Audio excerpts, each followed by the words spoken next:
Most people only eat funnel cake once or twice a year, usually at a fair or a concert. But Cheyenne loved them so much in college that she would literally buy tickets to events just so she could get one. Eventually, she thought, why should this only exist at festivals? So, with a makeshift setup, almost no money, and a lot of self doubt, she started selling funnel cakes with her family. Today, that small idea has turned into Fun Diggity, a home-based dessert business bringing in close to $500,000 a year in revenue. I'm Ryan Atkinson, and you're listening to the Output Podcast, where we interview entrepreneurs to hear their advice on how you can start a business too. So today, I'm super excited to welcome Cheyenne, the founder of Fun Diggity, on this podcast to talk about the funnel cake business, which is so cool. So Cheyenne, thank you so much for being here. Thank you so much for having me, Ryan. I'm super excited. I'm excited for you as well. So let's talk about Fun Diggity first. If someone's hearing about you and Fun Diggity for the first time, give us the quick 15-second pitch of what Fun Diggity is. Okay, so Fun Diggity Funnel Cakes is basically a pop-up shop that I created in 2016. And our overall goal is to connect families through funnel cakes. Previously, like how you kind of said, you always have to wait for a trip to an amusement park or wait for a seasonal fair. So I wanted to change that and make funnel cakes more accessible and affordable. Nice. I like it. And so I alluded to it in the intro, but almost like $500,000 a year in revenue. What exactly have you guys done in revenue just to give the scope of how big this business is? $350,000. That's insane. That is a very legit business, and it all comes from funnel cake. So we're going to dive into that. But let's go back to your origin story on that. So because you're actually involved in pageants and you even became Miss Compton, which is cool, before starting the business. I mean, take us back to early day Cheyenne. What was life like before Fun Diggity? Well, actually, I was in the 12th grade, senior, and I decided to enter this pageant that came to the community called the Miss Compton pageant. This pageant, the overall mission is basically to change the negative stereotypes attached to the city of Compton. Being from the inner city or a city like Compton, we have great and talented people that come out of here, but oftentimes it's overlooked with all of the negative. So the pageant is really here to just make a positive impact in the community. So I ended up winning the title in 2014. So I was Miss Compton 2014. And during my reign, I realized not only, yes, I love the glitz and the glam, right? But it was more so I love my community and I love going to these community events, being a public figure, speaking to the youth, all of these things. And so my reign was over after that year. I'm like, what can I continue to do to be a blessing to my community, to bring something different to my community? And so now I'm in college going into my freshman year. And I'm like, man, every time after midterms, I find myself traveling outside of my community just for a funnel cake experience. It That's got crazy. costly. Yeah, it got so costly. I'm a struggling college student. I don't have much money. I'm driving so far outside, like 30 plus miles to an amusement park, waiting in a long line and all of these things. And I say, you know what? I'm going to try to start making funnel cakes at home on my stove. Totally got into YouTube University, found a little bit of information that was available then on there, started practicing it as much as I can. And then I pitched the idea to my mom, Sharon, and she loved the idea. She was the first one to open up her wallet to me and allow me to start this business. And then we launched it right on our street in front of our home. It was actually a busy main street. So people can smell the funnel cake in the air, brings back that nostalgic memory of the fair and things like that. And that's what led me to start Fun Diggity in 2016. So it started as a pop-up shop, but now we are now a retail brand as well. So that's how I'm able to also bring in all of this revenue. Yeah, and we're going to talk about that expansion. I do want to stick with this origin story here as well, because it sounds like, again, it was YouTube a university, how you got started on that. I love that entrepreneurial spirit there. Let's talk about the conversation you had with your mom when you first pitched the idea of hey, you know what? I want to sell funnel cake. Take us to that moment in that conversation, because it's such a unique idea and I absolutely love the idea. So take us to that moment with your mom. Interesting enough, there was actually a few other minority-owned pop-up shops going around LA. It was during right before the pandemic, there was this boom of, black and brown people who wanted to start businesses of their own. So I was actually going to get their food and was inspired by them originally. They were doing everything from tacos to barbecue, more savory foods. But I realized like I love funnel cakes. Like I would literally drive so far. I don't even like rides at an amusement park. So funnel cakes was my thing. Always have been since I was 10 years old. So when I pitched this idea to my mom, I literally walked into her room and I'm like, Mom, I have an idea. I think I want to start a business and I want to do funnel cakes. And she already knows my love for funnel cakes. So it wasn't really surprising to her, but she started grilling me. Like, what is it going to cost to start? What are you going to name the business? Just grilling me and grilling me. And I didn't have any of these answers yet. I just knew that I had an idea in my brain and I wanted to kind of bring it to her attention. And so she told me, "You better try to learn how to make funnel cakes and figure it out." So I tested for like 5 months before I even just got confident enough to do it. So then I do want to paint the picture of what this first like pop-up shop looked like. And unfortunately, we don't have like visuals or anything to throw up, but give us like the description of like what does this first pop-up shop like look like here? So it actually happened on the 4th of July, which happens to be my mom's birthday. So my mom's birthday is on the 4th of July. So we always have a lot of friends and family who come over to celebrate. So I knew this would be a day where like I can get the opinions of others and those close to me.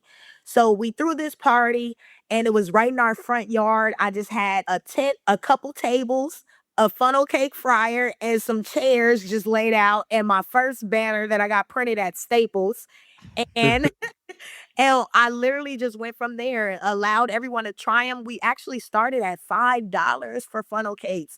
So I think Wow. really helped me in the beginning. It was a very low cost. Now looking back, considering, the cost of goods and things like that, but it really helped me get my name out there and people started to like be like, wow, I can get a funnel cake for $5 and it's the best funnel cake I've had. Yeah. Oh, yeah. I mean, a homemade funnel cake goes like a long ways. I feel like that would be like so good. I mean, what was that first day like for you? I mean, it's 4th of July.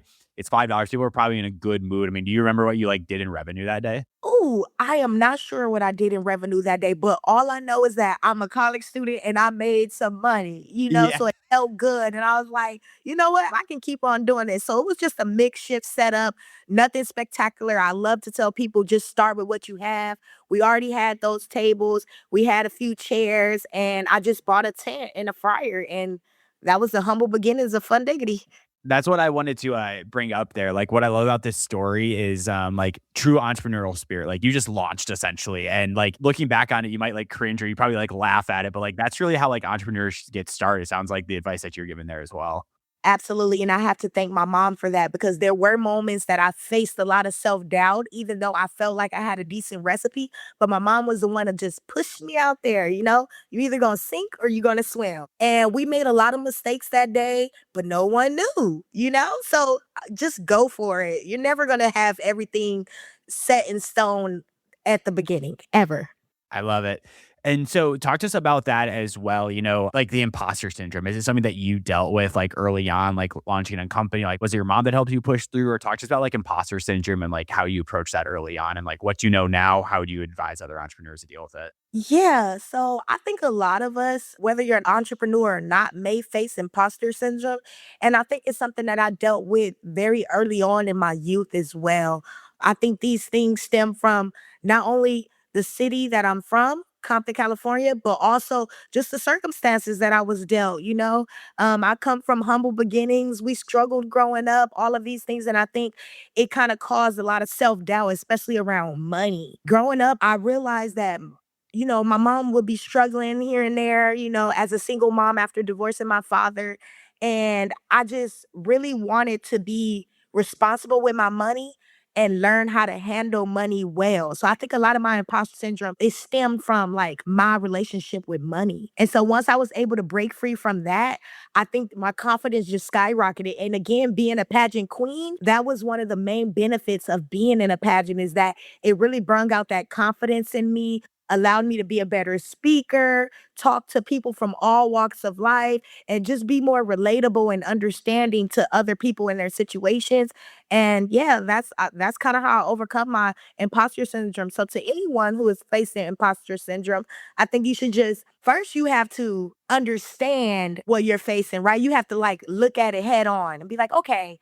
you know what, maybe I have a fear of this or I doubt myself when it comes to this. Just acknowledge it first. I think that's the first step. Once you acknowledge it, then you can start to correct it every time it starts to come up in your life. And so that's kind of what I did. I'm really big on self development. And so over the years, I've really been able to just work on my self development. Are you ready to launch, grow, and scale a business? Inside the Upflip Academy, you'll get a complete roadmap to shortcut your success with 25 plus step-by-step programs taught by active business owners, not gurus, who share their step-by-step blueprints, plus ongoing live workshops, skills training, a business idea database, and community to share resources and celebrate your wins. Click the link in the description below to join the Upflip Academy today and start surrounding yourself with the people and tools that can change everything for your business.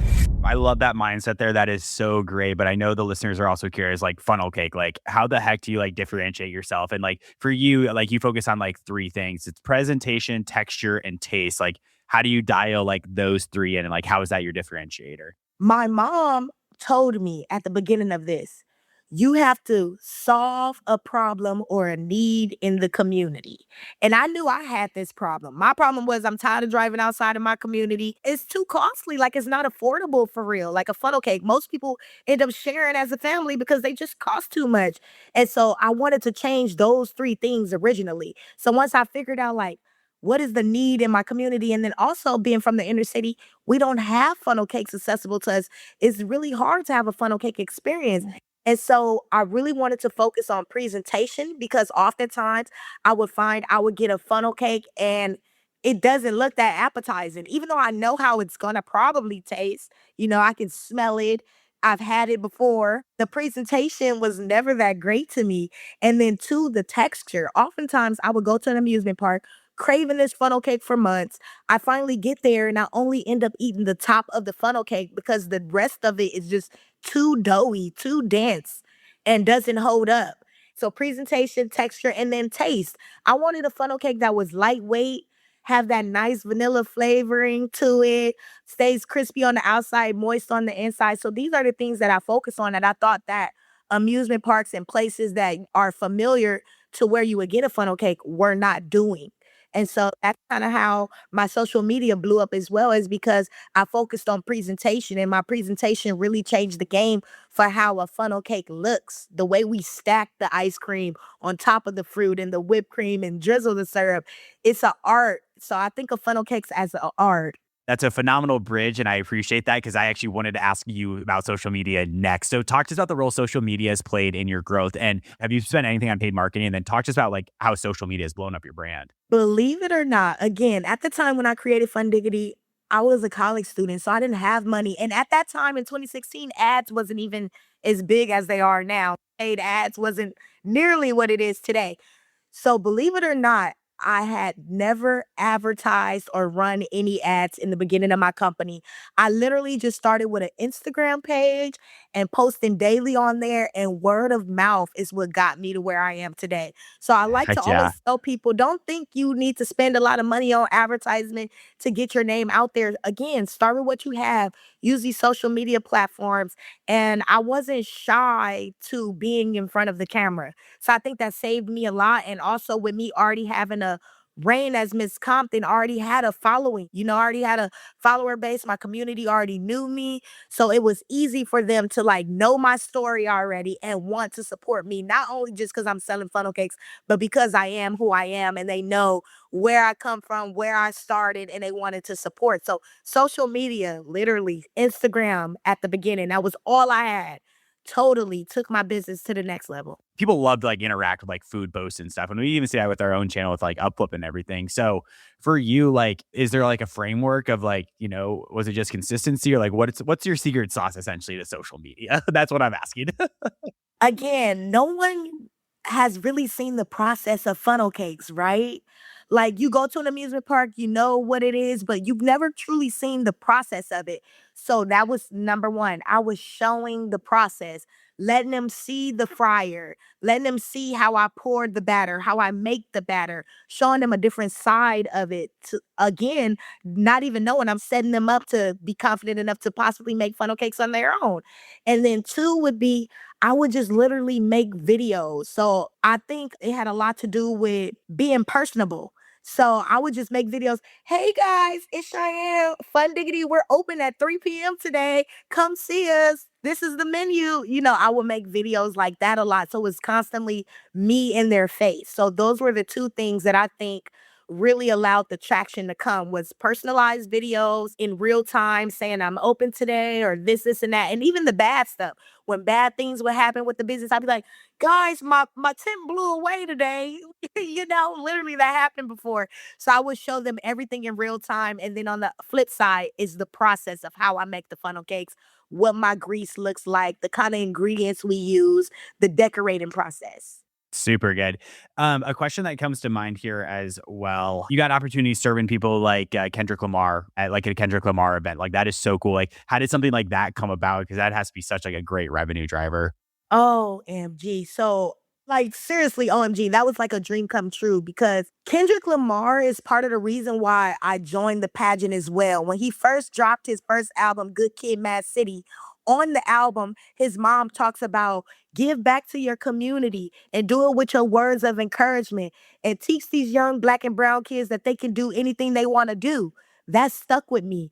And so years later, now here I am. I'm very community based. I'm in the community. It was just really the right opportunity. What really happened is I ran into the wife of TDE, which is the record label, at a Raising Cane's. And I was just doing my regular entrepreneur stuff. I'm just passing out flyers. I'm passing out flyers because of new Raising Cane's had opened out here in Los Angeles. So I'm in there in the line. I said, I might as well pass out some of my flyers.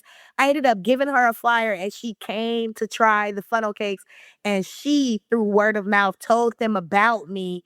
And we've been like this ever since. So I do the TDE toy giveaway every year. They throw a huge concert in the inner city for anyone to come to where they bring all of their roster of artists and it's a free concert. All you have to do is bring a gift and I'm able to be there the next day when they give those toys and gifts to the children in the community free of charge. They get shoes, clothes, toys, and funnel cakes. So it's really been a blessing to be able to be a part of that because that's why I do it, right? It's like to connect families, and that's the ultimate event for me. I want to connect that with our audience as well, of like how that like all happens and stuff. It's so cool to like just hearing this conversation with you is like a lot of your why it seems like is like very community driven, which is just like such a cool like story to have, especially as you're like coming on podcasts and like talking like you really are like community driven with this business. I really am. And I think that's why I've had success too, because it never started like me doing this for money. It truly started for me wanting to provide a service to my community that we did not have, you know? And I wish when I was growing up and I was a 10-year-old little girl, I can go down the street in my community and have a funnel cake experience. So my pop-up shop has kind of become a safe haven, a fun activity for parents to bring their kids to, and just a nice outing where you don't have to go so far outside of your community or spend a lot of money and we can break bread together. Let's fast forward a little bit because as I understand, you guys have like a retail shop now. So tell us more about like opening that. Like when did the retail opportunity come up for your team and why'd you do it? In 2016, I started the pop-up. So I've been doing that now. It'll be 10 years in July. So I can't believe I've been doing this for a decade. I know, right? It's so crazy to even think about. Like I literally started this in college. I'm 32 now. So it's very crazy. So I've been doing the pop-up for going on 10 years, but I went through a transition and my first pivoting moment in 2020 during the pandemic. I had never pivoted my company before. We started to struggle. The cost of inventory went up. I'm serving funnel cakes out of my house and now it's a pandemic. People can't come to my house like that anymore. So things got really scary for me, honestly. It was a tough time. And so I found myself pivoting my company. And then that's when I had the bright idea. What if customers can make funnel cakes at home? So that's how it came about during the pandemic. So I did, again, back to YouTube University. I'm a self-taught entrepreneur.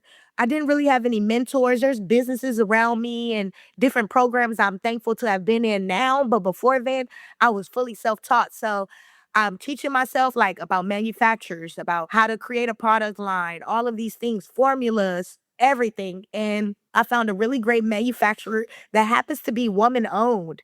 So I was like, wow, woman owned. And they knew what I was doing and they wanted to support me. They allowed me to do my first run for a very low amount of units than they regularly would do. Like, I don't know if the audience is aware, but most runs for a product is like 10,000 units and up. They let me slide for much lower than that just because they believed in my story and the way that I pitched to them. And so we came up with the formula. I went through the entire process. I wanted to be very hands on because I needed the funnel cake mix to taste exactly like the product I've been serving. I didn't want to compromise quality, taste, any of that. And so it took me a while to do that. And then in 2021 is when I launched Fun Diggity Funnel Cake Mix, started my online business. And yeah, that's how I got to the funnel cake mix. And it's really been taking off and really has allowed me to create more streams of income out of just a pop up shop. Let's hammer home again. Give us like the 20-second of what Fun Diggity is. So it's a funnel cake mix that people can like order from the retail shop and make their own funnel cakes. I want to clarify that for the audience. So Fun Diggity Funnel Cake Mix connects families through funnel cakes by providing a nostalgic funnel cake experience from the comfort of your own home. So basically, we're bringing the fair and amusement park to you. We have an easy three-step process where you can make funnel cakes in 10 minutes or less and enjoy funnel cakes at home. So it's the best thing I feel like I've ever done in my career thus far. Talk to us about like the pivot and like how scary that would have been. Cause like you go from like pop-up shops and like what did like the first year of like Fun Diggity like look like? Were you guys busting down the doors with like sales coming in? I mean, it's kind of a newer, tell us about like, 2021, 2022 when like it was just getting off the ground. Yeah, so it was definitely scary. At the time, I didn't even understand I was pivoting. The more I've become or been an entrepreneur, I'm starting to learn these words and, everything. And I'm like, oh, I was pivoting. Oh, that's what I was doing.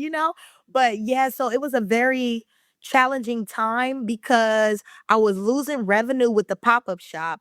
But I knew people still wanted to enjoy a funnel cake experience. So the funnel cake mix was my next best step.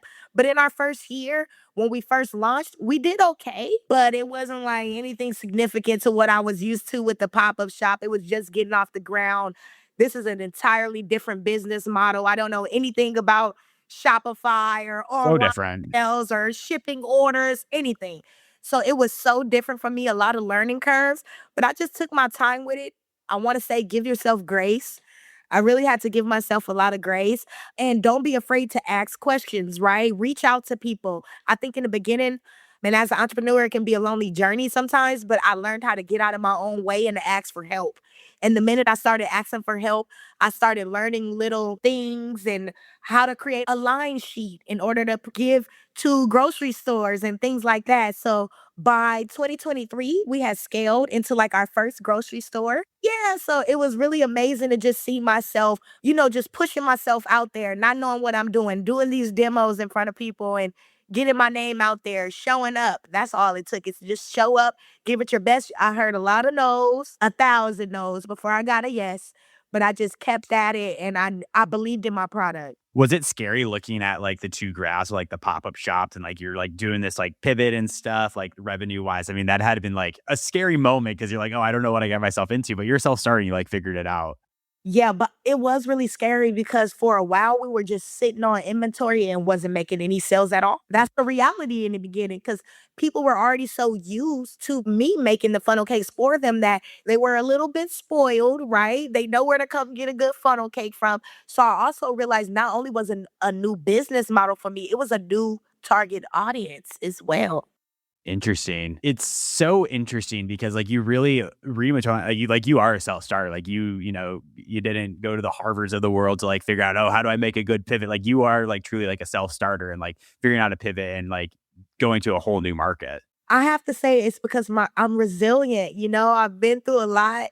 And I've always told people, even when my reign as Miss Compton, it's not your circumstances. Like, no matter your circumstances or where you come from, you can make a way out of no way. You can do it. You can accomplish whatever your goal is. And so I always had that mentality. So when things would come my way, I would just be like, well, got to figure it out. I experienced burnout, self doubt, everything, but I kept pushing.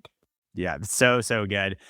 This has been amazing. I want to give one more piece of advice for someone that wants to get into a similar business, have it be either like a pop-up shop or what you're doing now, like e-commerce, retail, all of that combined. One piece of advice you give someone to get started with a business today. What's the advice, motivation you'd give that one person that's right on the edge of jumping in, like actually starting their company? I would say first, come up with what need or problem you are solving.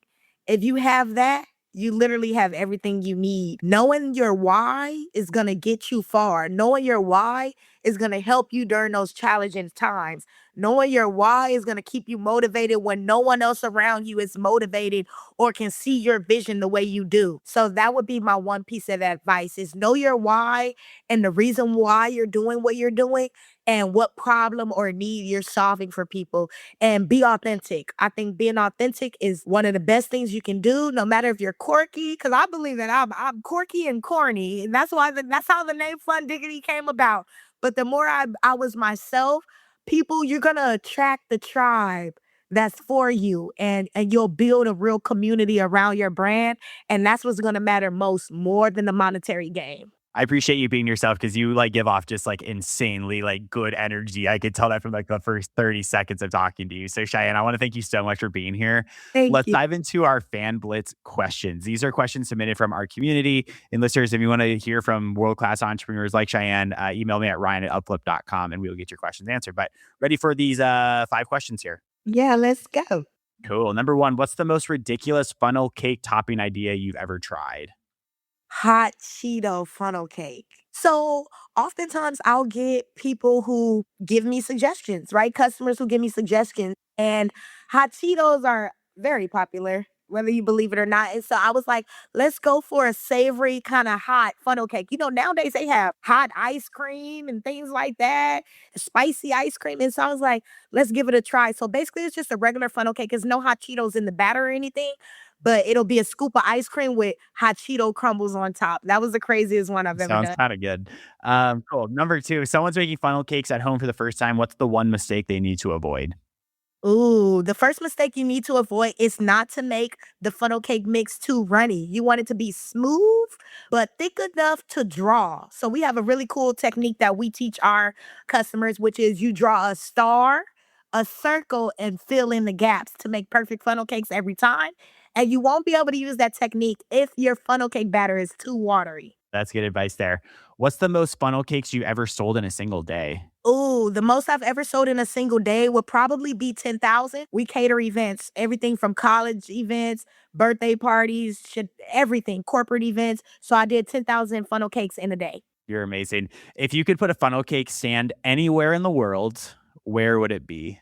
Jamaica on a resort. I would love to have my funnel cakes in resorts everywhere. So imagine you're on a vacation and it's an all-inclusive vacation and you get a chance to get a funnel cake, a Fun Diggity funnel cake. I like it. Last one for you. What's your personal favorite funnel cake combo that people have to try? Ooh, I would have to say our OG funnel cake, which is one of my favorites, and it is a bestseller. Comes with fresh strawberries, vanilla ice cream, whipped cream, and strawberry drizzle. Whoa, that does sound good. Thank you so much for joining us today. This episode has been fire. So thank you for being here. It sounds like, okay, I need to check out Cheyenne, check out Fun Diggity. What's your website? What's your Instagram? Where can people find you? Yeah, so if you are interested in joining the Fun Diggity crew, you can follow us on Instagram at FD Funnel Cakes, short for Fun Diggity. Again, that's FD Funnel Cakes.